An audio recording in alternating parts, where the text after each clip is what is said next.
Hey there, it's Marshall, and I'm excited to welcome you to my channel's first ever video. Today, we're diving into something I find rather interesting, that being the adaptation of our beloved Star Wars animated characters transitioning into the live-action universe. Hello. And with the new Ahsoka show premiering a few weeks ago, and most of the Rebels cast making their very first live-action appearance, I believe the timing couldn't have been any more perfect to discuss this topic. But before we get into this, remember to hit that like button if you enjoyed this video, and if you want to see more, please do subscribe for more Star Wars videos and discussions. This is where the fun begins. Starting off with Saw Gerrera, when the team behind Rogue One was creating the rebel extremist character, they originally wanted to make a new one. But then they remembered Saw Gerrera from the Clone Wars series. They realized that using what was already there could help build the rebellion in the story. However, this caused some issues with the story's consistency. Forrest Whitaker, who played Saw Gerrera, is actually about 15 years older than the character should be in that context. Also, important things from Saw's past in the Clone Wars, like his home planet and sister, aren't mentioned in Rogue One. Still, in later animated shows like Rebels, even the Fallen Order game, and recently The Bad Batch, Didn't expect to find you two here. Saw Gerrera. I have a perspective that might not stir much debate, but there's always been a puzzle in my mind about this character. Forrest Whitaker's portrayal of Saw Gerrera in Rogue One and his brief appearance in Andor is masterful, and so does Andrew Kishino in the Clone Wars and Rebels. Yet, when I think back to the first time we encountered the character in the Clone Wars, I found there was a slight difficulty in linking the dots. It could be based solely on appearance, but the consistent difference in his eye color alone across various shows and films, to me, has never really made this any easier. However, setting aside those thoughts, Saw Gerrera is an exceptional character who keeps revealing new layers in every show, film, game, and comic that he is in. As one of the initial prominent characters to step into live action, I believe they managed to lay a solid foundation of what was to follow, for Disney anyway. Also, Chopper appeared in Rogue One, but we'll get to that later.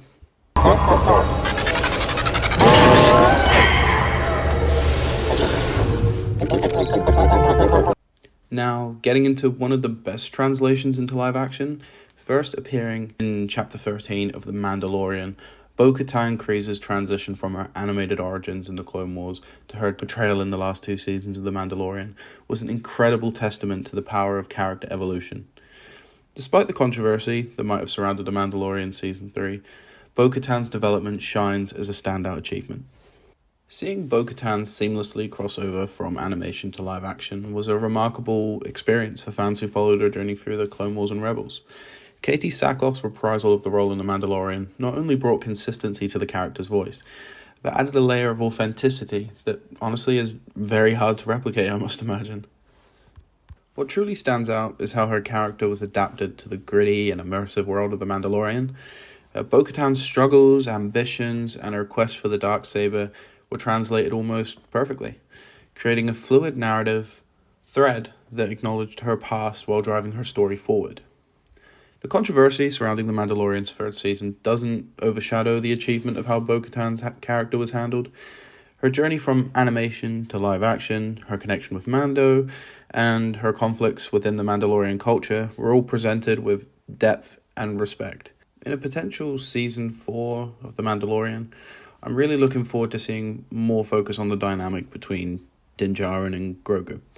Their relationship has been at the heart of the show, and I do hope to see it develop further. But at the same time, I can't help but admire what a fantastic character Bo-Katan has become, thanks to Katie Sackhoff's incredible portrayal. While I hope more for Din and Grogu moments, I also wish to see Bo-Katan's story continue, as long as it's a supporting role. Her presence has added so much depth to the Star Wars universe. I mean, going from Clone Wars to Rebels to The Mandalorian, all is the same role, portrayed by the same person. I think there's just so much to explore with her character.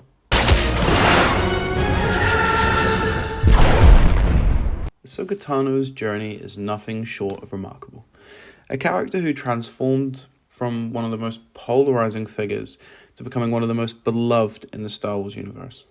The anticipation among fans to witness her transition from animation to live action had been needed for years, and our wish was finally granted in the Season 2, Episode 5 of The Mandalorian. Before we go more into this character and the transition from animation to live action, I feel like it's only right to give a big shout out to Ashley Eckstein for her extraordinary work in bringing Ahsoka to life in both the Clone Wars, Rebels, and Tales of the Jedi. Despite the initial skepticism surrounding her character, especially after the Clone Wars movie, Ashley's embodiment of Ahsoka transformed her from a character that wasn't widely liked at the start, becoming one of the most beloved figures in the Star Wars universe, and I truly emphasize on that. Her voice and dedication gave us a character that resonated deeply with a lot of fans, and her contributions to Star Wars and Ahsoka will forever be cherished. The casting of Rosario Dawson as Ahsoka sparked mixed reactions at the time. While many viewers longed for the familiar voice of Ashley Eckstein and envisioned her embodying Ahsoka, even in the live-action realm, others found solace in Rosario Dawson's portrayal. Even though some hold a nostalgia for the longer Leku and the Montrals that defined Ahsoka's appearance, especially in Star Wars Rebels. Now, a few weeks into the new Ahsoka show, we're beginning to witness the gradual shift towards a more mature and seasoned Ahsoka. Rosario Dawson continues to explore the complexities of the character's evolution. I mean, people have to remember that this is, 20, 30, 40 years into the future. Maybe not 40. But Rosario has done an excellent job at portraying Ahsoka's growth with a level of nuance and depth that's engaging as it is authentic. Where is Grand Admiral Thrawn? While the live-action adaptation of any beloved animated character is bound to ignite discussions and differing viewpoints, Ahsoka's journey is a testament to the multifaceted nature of storytelling. The duality of nostalgia and innovation, combined with the exceptional acting skills of Rosario Dawson at times, has allowed Ahsoka Tano's legacy to flourish between her animated origins. As the Ahsoka series unfolds, we're offered the opportunity to delve even deeper into her narrative, gaining insight into her experiences and choices during the intervening years. In the end, Ahsoka's somewhat amazing move to live action just proves that when done well, again thanks to Dave Filoni, animated characters can shine just as brightly on the big screen. With the positive start we have had to her series, I'm excited to see how her character evolves and more in the rest of the Ahsoka series.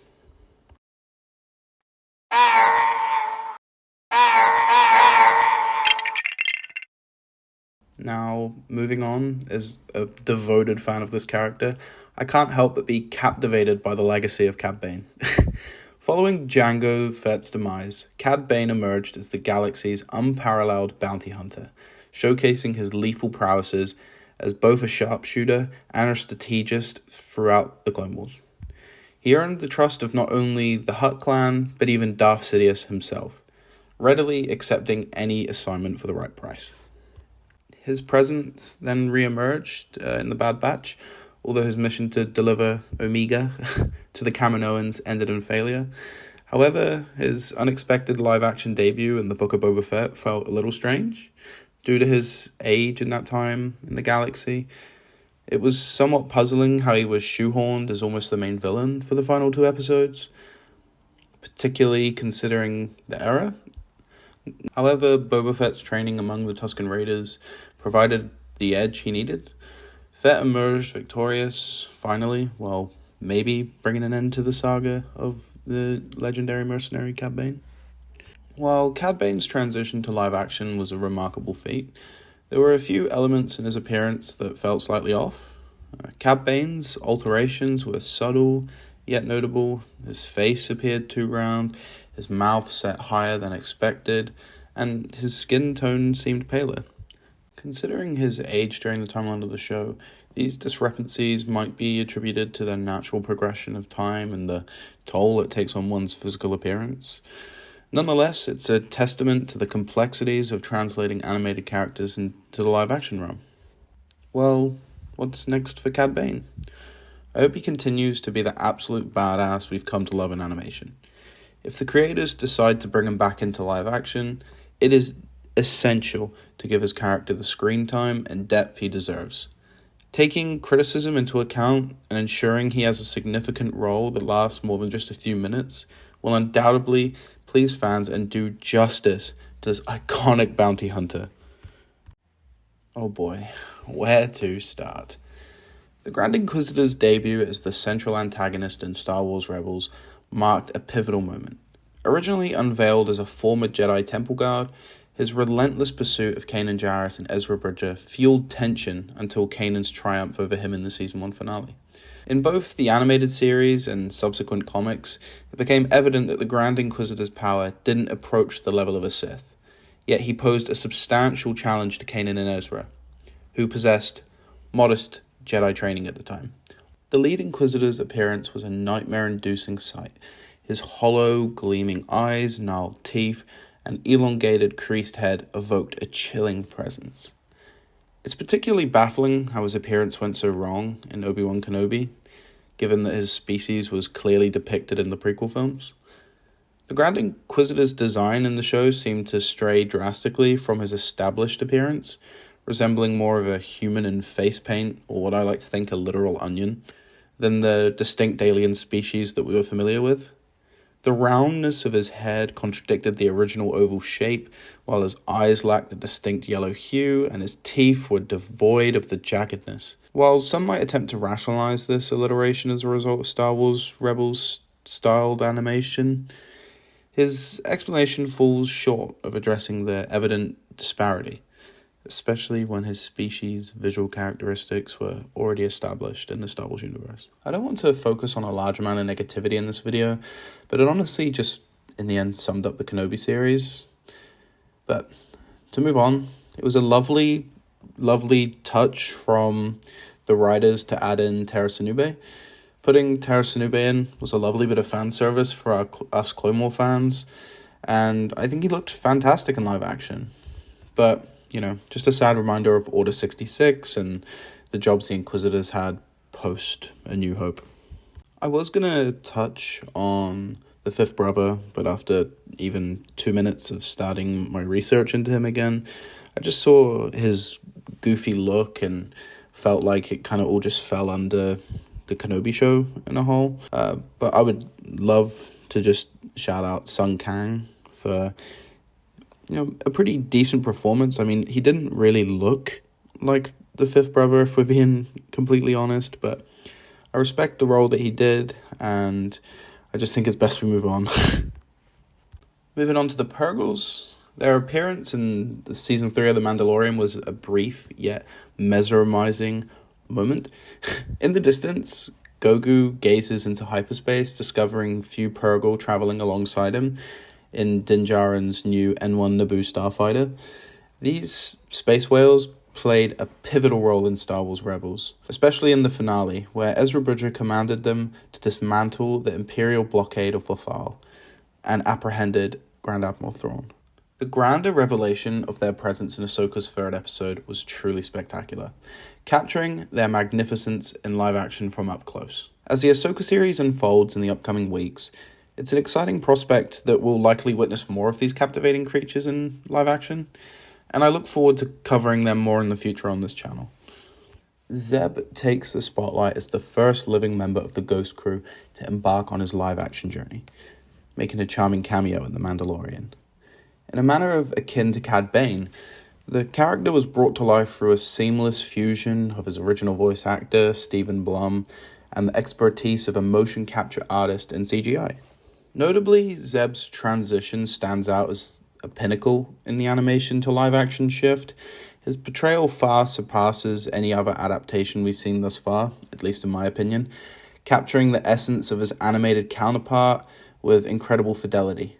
However, despite this impressive adaptation and appearance, we haven't had the chance to delve deep into his personality within the live action context.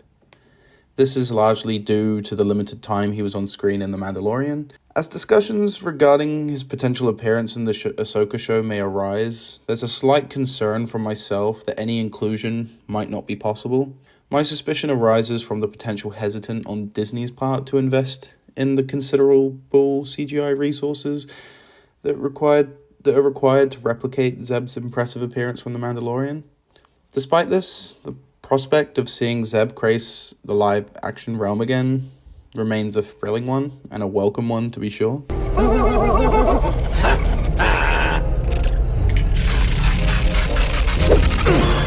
C-1-10P, affectionately known as Chopper, or the biggest war criminal in Star Wars history, became a central figure in Rebels, playing a pivotal role aboard the Ghost. His legacy traced back to the Clone Wars era, where he crossed paths with Twi'lek Hera Syndulla during the Battle of Ryloth, marking the inception of a lifelong companionship.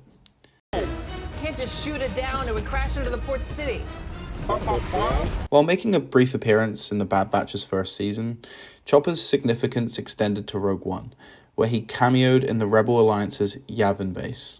Being one of the first animated characters to translate into live action with Saw Gerrera, this charmingly linked the animated Star Wars universe to the wider franchise, seamlessly bridging the gap between mainstream films and the franchise's rich non-movie material.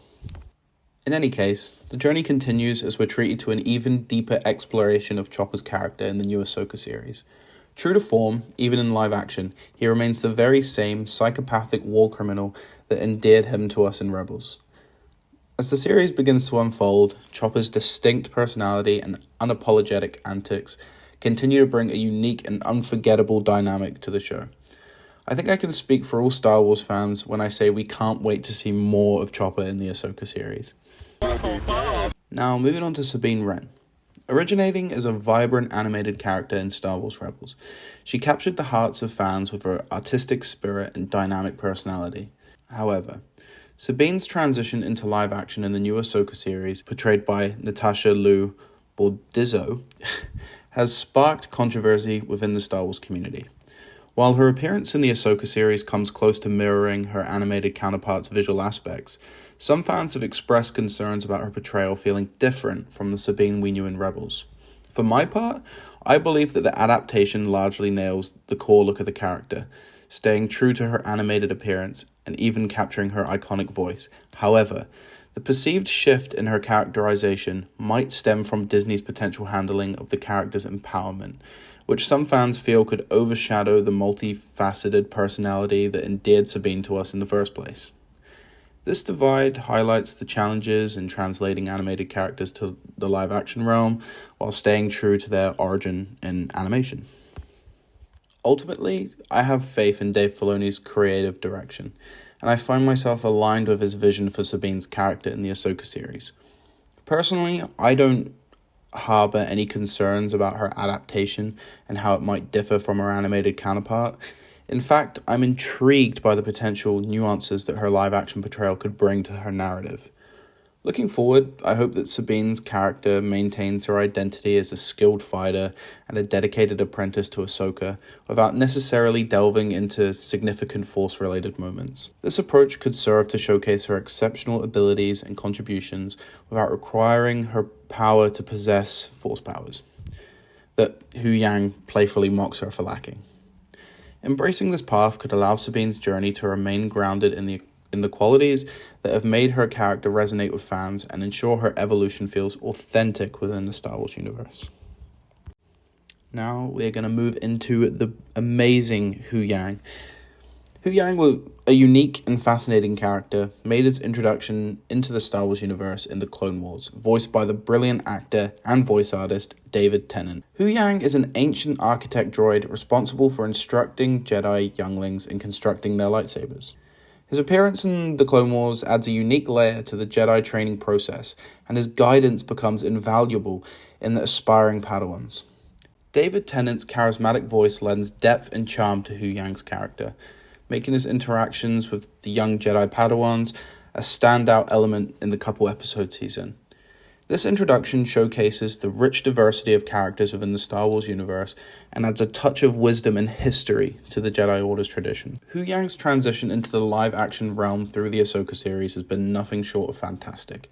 His presence retains the wisdom and historical significance that made him memorable in the Clone Wars, while introducing a fresh dynamic that adds depth to his character.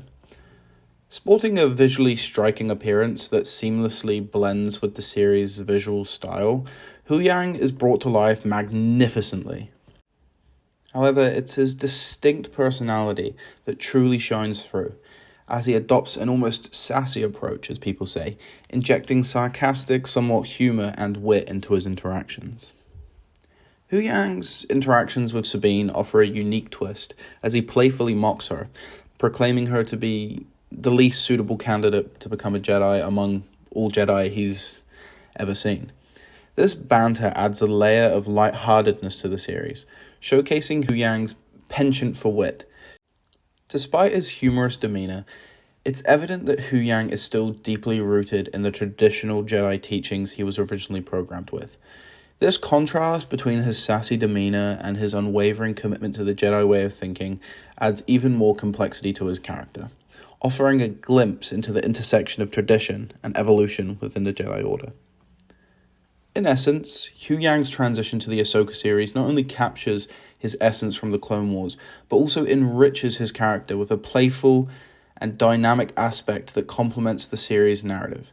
His interactions with Sabine offer both comedic relief and the moments of reflection, while his underlying adherence for programming reflects the deep-seated ideals that have defined the Jedi for generations. And I look forward to seeing more of this in the future episodes of Ahsoka. Transitioning General Hera Syndulla, a character known for her strong presence in the animated realm, into live action, has sparked diverse opinions among Star Wars fans. Portrayed by Mary Elizabeth Winstead and Vanessa Marshall in animation, Hera's adaptation has generated both admiration and concern. Some viewers have raised concerns that her live-action portrayal doesn't perfectly capture the essence of the animated Hera. Criticisms include differences in her appearance, particularly her eyes, which some feel haven't translated very well from animation to live action. These differing reactions highlight the challenges of bringing animated characters to life on the screen, and the nuanced expectations fans carry for their beloved characters. While Mary Elizabeth Winstead's performance brings a fresh dimension to Hera, embodying her strength and leadership, the slight deviations from the animated counterpart have prompted discussions about the complexities of adaptation and fan expectations. But I do suppose it's a reminder that the transition from animation to live action can trigger a mix of emotions among fans who have grown attached to these characters from their original form. In the end, the adaptation of Hera Syndulla into live action exemplifies the intricate balance creators must strike between staying faithful to the character's origins while allowing for new interpretations and dimensions. It's a testament to the evolving nature of storytelling within the Star Wars universe and the passionate engagement of the fanbase we reside in. I'm personally loving Hera's live-action version, and I don't have any issues with Mary's portrayal. Her transition feels natural and true to the character's strength. I can see why some people might have criticism, but I still look forward to seeing more of Hera in the Ahsoka show, as she's a fantastic character, and I'm looking to do a more in-depth character when the series ends. Now, moving on to Hera's son Jacen. Moving into the Ahsoka series, a change for Jacen was much needed. In the epilogue of Rebels, we caught a glimpse of Hera and Kanan's son, Jacen, with his distinctive green hair and green-tipped ears. Back then, I personally was not a big fan of this look. It felt like more thought could have gone into his appearance. Recently, there seemed to be a shift when a Lego Star Wars set got leaked, featuring a minifigure of Jacen with brown hair instead of the new green we saw in Rebels. However, the third episode of Ahsoka unveiled his new live-action look, a balance between the two. In my opinion, finding the right balance between his human side from Kanan and his Twi'lek heritage from Hera is no easy feat. Comparing how Jacen looked in Rebels to his appearance in the new Ahsoka show, I'm much happier with the latter. Although it might be a challenge to visualize him as Hera's son, the new portrayal seems to strike somewhat a better balance between his parents' traits. This updated look brings forth a more relatable aspect, making it easier to connect him to his parents. As we catch this interesting cameo of Jacen and Ahsoka, it's exciting to speculate about his potential path. Could he follow in his father's footsteps and become a Jedi, or does Hera have different aspirations for him? These questions add a layer of intrigue to Jacen's character and what lies ahead for him in the series and in future Star Wars projects. Ezra Bridger, a character who captured the hearts of fans in the animated series Rebels. As a young orphan from Lothal, Ezra's journey from a street-smart kid to a powerful Jedi Padawan was one of the most central arcs of the show. His growth, development, and the bonds he formed with his fellow Rebels crew members made him a compelling and relatable Star Wars character. In the conclusion of Rebels, Ezra Bridger's journey took a dramatic turn as he and Grand Admiral Thrawn were pulled into hyperspace by a pair of mysterious space creatures known as the Purrgils. This unexpected twist left Ezra's fate uncertain, as he sacrificed himself to protect his friends and the galaxy from Thrawn's threat. This unresolved ending has left fans eagerly anticipating his reappearance and the continuation of his story in the Ahsoka series. The glimpse we've had of Ezra Bridger in the first episode of Ahsoka, portrayed by Eman Esfandi, I hope I haven't butchered that, is an exciting validation of the character's transition to live action. Eman's portrayal seems to capture Ezra's essence seamlessly, right down to the subtle hand gesture behind his head that fans remember from his animated days. This attention to detail bodes well for how Ezra's journey might unfold in the Ahsoka series, and fans are eagerly awaiting the opportunity to see this beloved character's story continue in the upcoming episodes of Ahsoka. Now, ending it off with Thrawn. Thrawn's impending return has ignited a fire of anticipation among Star Wars fans, and rightfully so. As heir to the Empire, Thrawn's significance in the Star Wars universe cannot be overstated, a sentiment echoed by Ahsoka herself. Portrayed both in and out of live action by Lars Mikkelsen, the excitement surrounding Thrawn's transition from page to animation to live action is palpable. The expectations soaring high, fans, including myself, are eagerly awaiting how Thrawn's strategic brilliance and enigmatic presence will unfold in the live-action realm, adding a new layer of depth to this iconic character's legacy. The brief glimpse we've caught of Thrawn in the trailer has sparked a range of reactions, from excitement to the light-hearted comparison to a blue Elon Musk. However, there's no denying that Thrawn's portrayal carries significant weight for the future of Disney Star Wars' endeavors. As a pivotal character with a devoted fan base, getting Thrawn's live-action adaptation right is crucial, not only for the Ahsoka series, but for the broader success of the Star Wars franchise. With Dave Filoni's deep understanding of these characters and their impact, there's a shared hope among fans that Thrawn's portrayal will not only live up to the expectations, but also contribute to the potential revival of the franchise. So, as we reflect on the journey of these animated characters making their way into live action, it's evident that the transition is becoming smoother and more impressive with each iteration. From Saw Gerrera to Thrawn, from Bo-Katan to Chopper, the Star Wars universe is expanding in ways that none of us could have imagined, but it's also clear that there's room for improvement and growth. Disney, we need you to step up and create the authentic Star Wars magic that we all grew up loving. While the excitement of seeing beloved characters in a new form is undeniable, the true success lies in maintaining the core essence while introducing them to a wider audience. Speaking of which, I'm currently enjoying the new Ahsoka series immensely.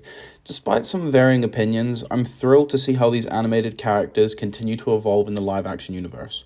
Dave Filoni's influence and passion for the Star Wars saga shine through in every episode, and I continue to put my full confidence in everything he's doing in Star Wars. And that pretty much wraps up today's video, seeing the exploration of bringing Star Wars animated characters to live action. If you enjoyed this video, don't forget to hit that like button, and if you disagreed with anything I had to say, please let me know in the comments. If you want to see more from me, subscribe for more Star Wars content and discussions. As always, have a great day, and I'll catch you in my next video. Cheers.